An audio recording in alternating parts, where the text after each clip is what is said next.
Labas draugai, sveiki, senai matyti. Tai sveikinu visus su 2026 metais. Žiema, sausio paskutinės dienos. Šiais metais užklupo graži žiema, sniego daug.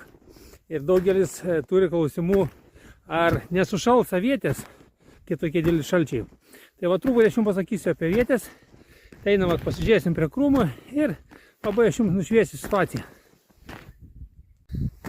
Taip, kas liečia dėl aviečių? Žinokit, draugai, žiemą avietės, kai dėl rudeninių nupjautos, tai jos aplamai yra po sniegu, joms niekas nebaisu.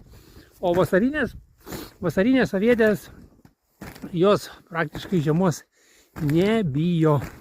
Jums baisiausias priešas yra pavasarinės šalnos, kai vasarinės avietės pradeda leisti pumpurus, pradeda jau vegetuoti.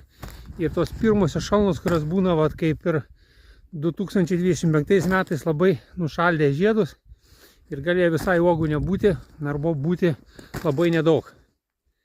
Tai va, draugai, matot, avietės dabar žiemoja, yra sausio mėnesio pabaiga, jau už porą dienų bus vasaris ir tas minus 20-25 nieko neduoda, žinokit. Tai pasikartosiu, bijokit pavasarinių šalnų, žinokit, tai čia yra pats baisiausias dalykas avietėms. Šiaip avietės žiemoja žiemą puikiai. Tai va, draugai, pamatėte, kiek daug sniego kažkur yra pusę metro, šaltukas, minus 15, šiek tiek kandžius jau už rankos filmuojant. Tai sveikinu atidarius 2026 metų sezoną, šiais metais padarysime daugiau video, jeigu patinka, neužmirš paspausti, like, pasidalinti ir gerų dienų, gerų metų ir viso geriausio. Iki.